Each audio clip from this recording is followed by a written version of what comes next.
Big changes are shaking up the way business gets done with the government of Jamaica. The public procurement process has been refreshed, streamlined, modernized, and designed to open new doors. But what exactly has changed, and how could it impact you? Hi, I'm Jovell Ray, and welcome to Finance Matters. Today we discuss all the key changes to the government's public procurement process and how it will drive efficiency and improve productivity. Joining us to discuss and tell us more about this is Jovell Barrett, Chief Public Procurement Policy Officer within the Ministry of Finance and the Public Service. Remember to like, share, and subscribe to our YouTube channel. Follow the Ministry of Finance on Facebook, Instagram, X, LinkedIn, TikTok, and Threads to see all the episodes and highlights. Mr. Barrett, thank you so much for joining us today. Thank you very much for having me. Firstly, there has been an increase in the GOJ procurement thresholds. Can you tell our viewers what those increases are and what key changes have been made to the Public Procurement Act? All right, so when we talk about thresholds, there are two types of thresholds that have been increased by the recent amendments to the Public Procurement Act as well as the Public Procurement Regulations. One threshold that has been increased is the contract approval limits, which deals with Tier 1, Tier 2, and Tier 3 contracts. Tier 1 contracts are those that require approval by the head of entity alone.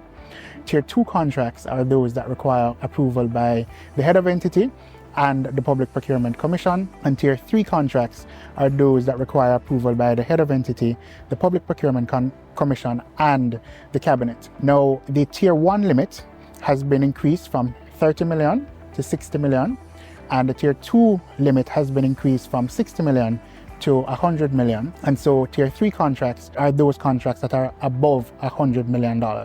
Those limits have been increased. The other set of threshold limits that have been increased by the Competition Threshold Order 2025 are the competition thresholds dealing with restricted competition, open national competition, and open international competition. And so the thresholds vary depending on whether or not you're procuring goods and services or works. For example, if you're procuring goods and services for single source procurement, that threshold has been increased to $3 million. And if you're procuring works for single source, that threshold has been increased to $5 million, and so on and so forth up the ladder. Mr. Barrett, there are so many new changes and amendments to the legislation, but what does it mean for small businesses who want to bid for contracts, as well as new businesses who want an opportunity to work with the government and do business with the government? Well, Jovell, one of the important change that was made in the Public Procurement Amendment Act 2025 is an amendment to Section 23, which makes it clear that essentially the default method of procurement should be open competition, right? And so that includes open national competition or open international competitions, which invites bids from an unrestricted number of suppliers, depending on whether or not it is international or national. And what that means, Jovell, is that new persons who are coming into business, who want to do business with government, have the opportunity to participate in those open bidding and to be able to succeed in winning a contract with the government. Do these changes impact transparency and accountability in how contracts are awarded? Another of the key amendments to the Public Procurement Act in Section 23 is that it requires procuring entities to include in the record of the procurement wherever they deviate from the standard of open competition. So for example, if they use restricted bidding under Section 24 of the Act or single source procurement under Section 25 of the Act, they need to state in their records and have put down the reasons for deviating from open competition. And so auditors and anyone coming to review the file will be able to see what reasons were given for deviating from open competition. And so that will allow for greater transparency in procurement proceedings. And this makes the process more transparent and Yes. everyone can see what's happening. I think that's a very good move. Mr. Barrett, all these changes are happening, all these amendments. Yes. What is the Office of the Public Procurement Policy doing to sensitize suppliers and procuring entities about these changes so they can act accordingly? Well, first thing, so there have been a suite of amendments to the public procurement framework. One was the passing of the Public Procurement Amendment Act 2025, which came into effect on the 27th of March 2025.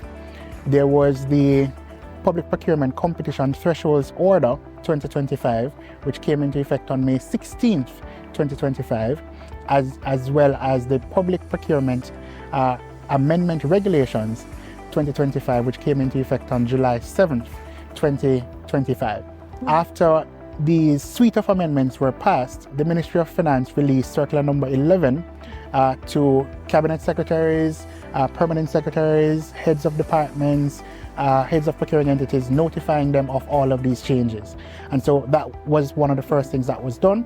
On August 21st, the office also hosted a webinar which invited a number of procurement practitioners and stakeholders.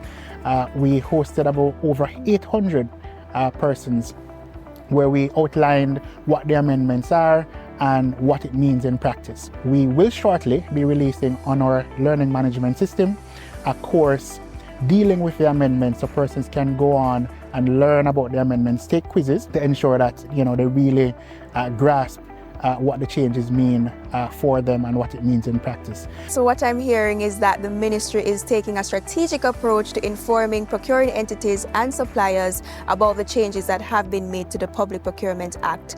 But as we go, tell us 3 things to remember about the changes to the Act. All right. One is that the contract approval limits have been increased. Tier 1 limit has been increased to 60 million. Tier 2 limit has been increased to 100 million, and Tier 3 contracts are those that are above $100 million. The second important thing to remember is that the Act now requires that the default method of procurement should be open competition, and that procuring entities are only allowed to limit competition in limited circumstances outlined in sections 24 and 25 of the Act. And finally, all of the changes are posted on the website of the Office of Public Procurement, which may be found at procureja.gov.jm. Mr. Barrett, thank you so much for coming on our program today and telling us about the changes to Jamaica's public procurement process. And thank you for joining us on this episode of Finance Matters. Remember to follow us on social media at MOF Jamaica and tune in next week as we continue to demystify the economic and fiscal policies and initiatives implemented by the government to empower Jamaicans as we chart a path to Jamaica's economic prosperity.